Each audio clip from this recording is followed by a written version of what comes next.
Hey guys, B&CCS Train Boy here, and I'm back today with a little bit of a layout update, plus a little bit more. So first off, let's start off with the layout update. The biggest thing that's changed in the last couple months, because I really haven't been working too much on the layout itself, is the unloading shed here for the cement plant has been painted, weathered, and has come out very nicely. I just want to add these just plug gooseneck lamps on either side, and that building will be basically done. But most of my time that I've been working on model railroading has been either devoted to getting decoders in new locomotives. I have a decoder in this RS1 B&CCS number 300, as well as in a New Haven C425 from Lifelike. So both those are now decoder equipped and ready to run, although I am going to install a Keep Alive in the RS1 so it actually runs well, because it's a little bit stuttery. But the biggest thing that I've been doing is planning. So I'm not super satisfied with how the track here is. I think I've said that in previous videos. This is just, you know, in my mind when I was building this, it was just a warehouse, and the cars went into them and got unloaded through magic. But now that I understand things and understand the spatial requirements that things need, I'm not satisfied with how this all is laid out. So what I will be doing is tearing up some track and reworking how this whole industry works, or how this whole area up here works. No longer will this be the canning company and the loading docks. This will now become a propane dealer with only a single track and a pair of team tracks with a wooden loading dock running down between them. And in order to do this, I'm going to rip up 1, 2, 3 tracks. So I can widen the gap here and get this down to 1 track. So this is going to be a little bit of a challenge. I've never tried taking track back up before, so I'm a little nervous. But we're gonna get into it during this video here, and I'll take you through the process, and hopefully it all goes well and the layout turns out all the better for it. But we're gonna get this started tonight and see what we do. But the first step is we're gonna need to get rid of these cars here. So I'm gonna run an extra train to come clear out the cars from these two industries. So let's get some video of that as I do it.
Okay, so now that the tracks are cleared, the first thing that we're going to do here is we are going to pick the track up off of the cork, and it is glued down.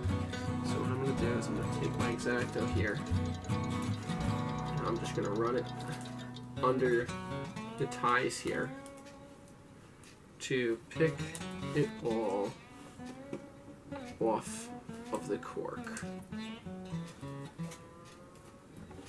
So I'm going to go ahead and just work down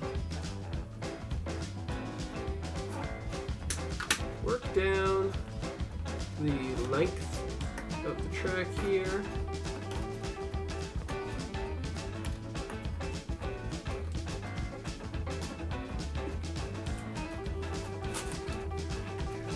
Just trying to keep it a nice clean cut down the length here.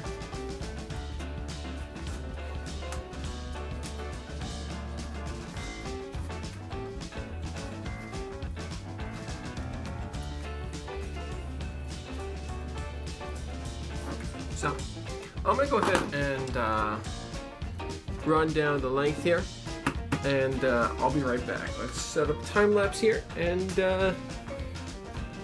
get this done.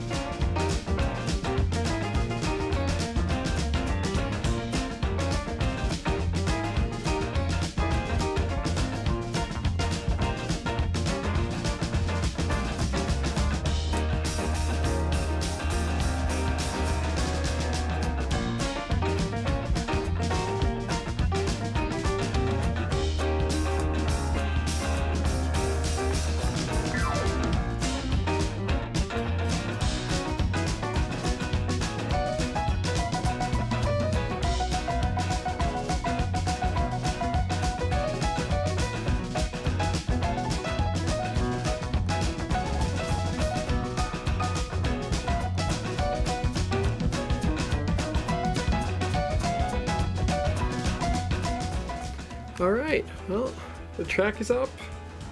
There's no going back now.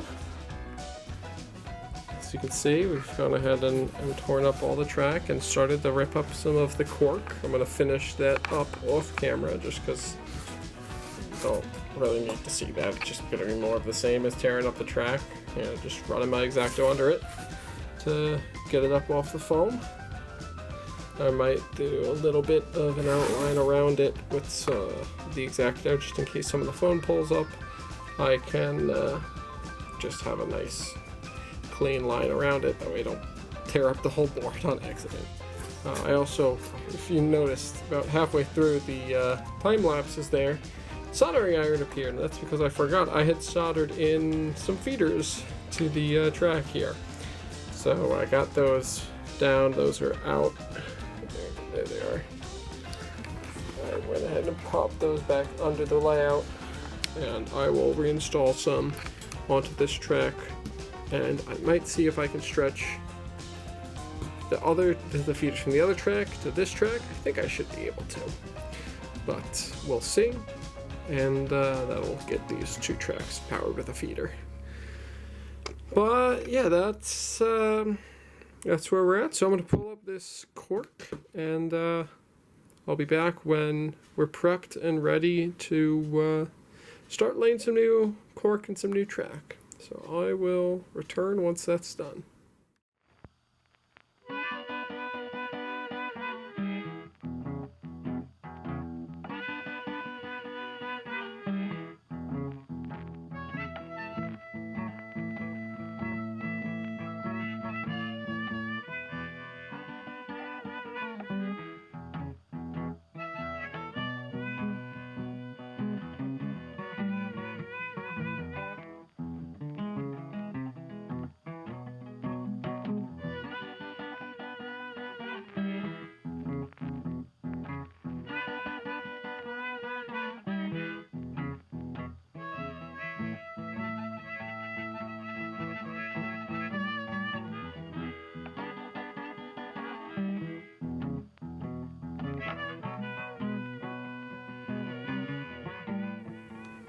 Okay, so we're back here now. It's Now, the third day I've been working on this, I've been doing this over the course of a couple of days here, just so I don't, I can take my time and get it right. I've kind of filed that down, it looks like.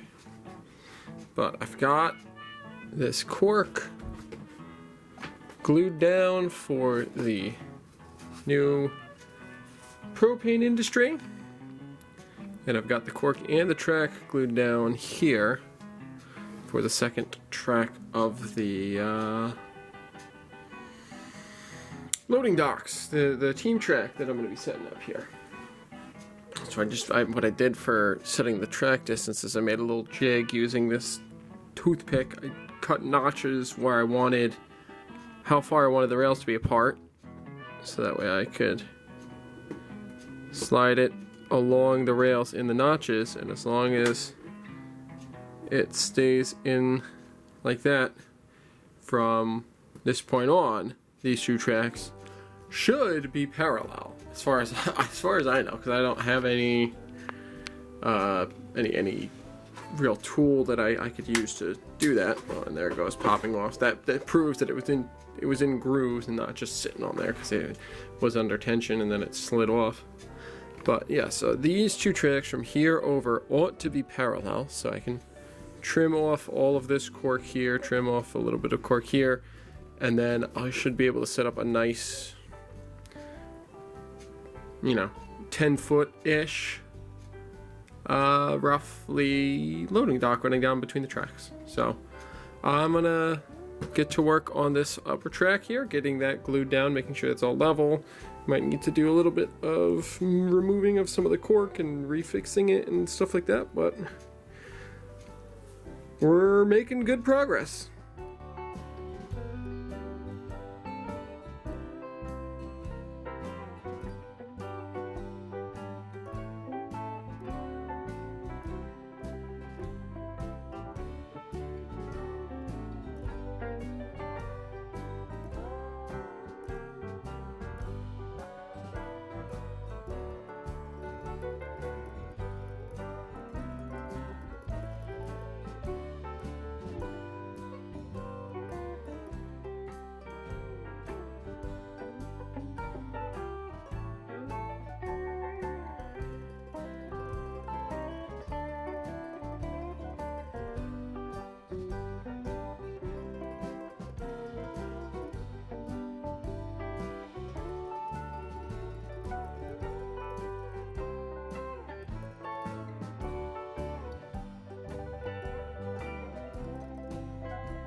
And there we have it.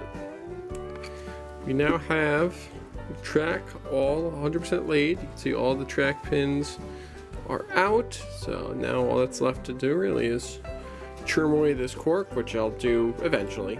But I want to run some test jobs here, make sure it works well. But we got the track laid for the propane industry, gas dealer. We've got the switch stand for the switch into the team track, and the team track set up properly that I can run a loading dock right down the middle. So this layout is in a very good shape now. So I'm going to run some test jobs, but that's it for this update on the layout. So thanks for checking in, and stay tuned for more on the layout and more from elsewhere as well. Thanks for watching, hope you enjoyed, and I'll see you in the next one.